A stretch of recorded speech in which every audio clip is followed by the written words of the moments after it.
Storm over Rivayle, SHADOWVERSE 17 expansion. Set in the Wild West theme world, where everyone is a cowboy with magical guns, an expansion that is perfectly balanced, unique and fun, a manifest of 200 years of collective game design experience.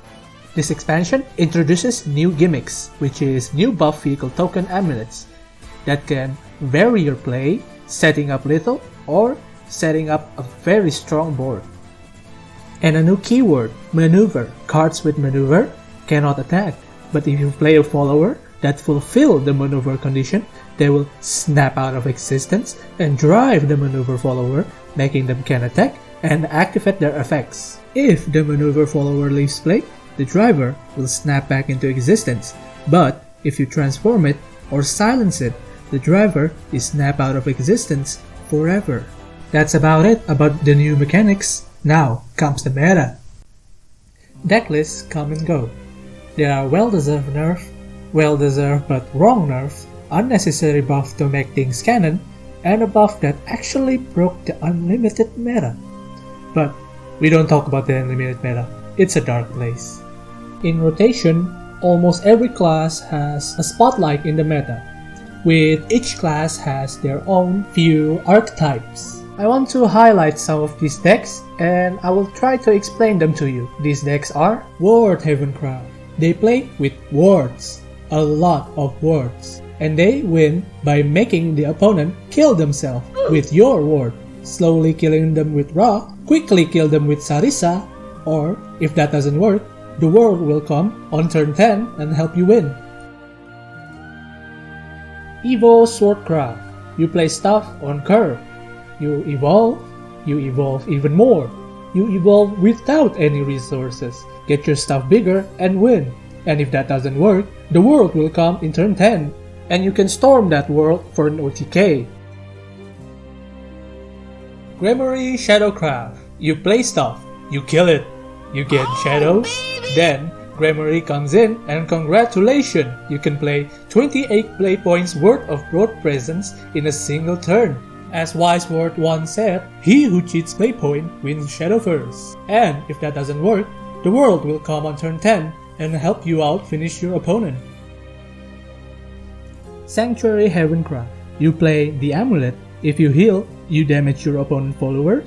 If you heal for the second time, you get a tiger. If you heal for the third time, you buff your stuff. You win by slowly killing them with Ra, a huge board, or the world that comes on turn 10. And when you think you checkmate them by making them cannot attack with the world because they will die first if they attack with the world, instead they will play Yukari and they will shield themselves from the world damage, so they will live, but you will die. Rally Portalcraft. You fill your board in the early game.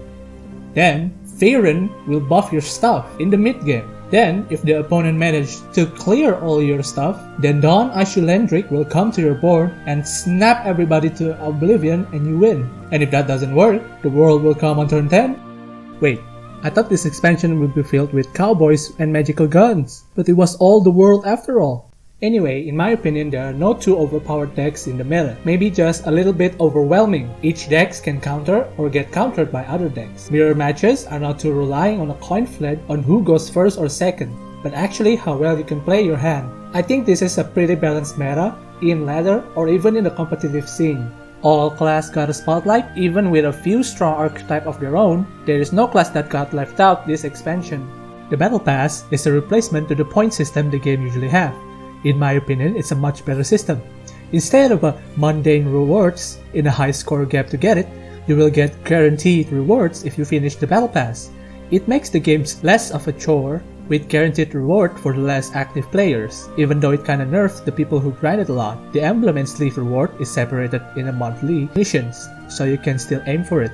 And it's actually much easier than the previous point system. And if you pay for the premium one, you get so many accessories prizes and an exclusive leader, and you get even more value on resources for the price around $20. But that doesn't mean you have to get the premium Battle Pass. Even the free-to-play Battle Pass is worth the trouble. But if you still have doubts, here's a comparison of the free-to-play Battle Pass and the premium Battle Pass, and decide for yourself if it's worth it. Jokes aside, I think Storm over Rivayle is a balanced expansion. You can play your favorite class and can still compete with the meta, a much better rewards for the less active players, and a very worth premium options. All that being said, I give this expansion a 4 bullets out of 6 shooters. I could give it a 6 bullet out of 6 shooters, but those 2 bullets went to my face. I hope you enjoyed this video. If you do, leave a like and subscribe. More content coming soon, so stay tuned, and I'll see you next time.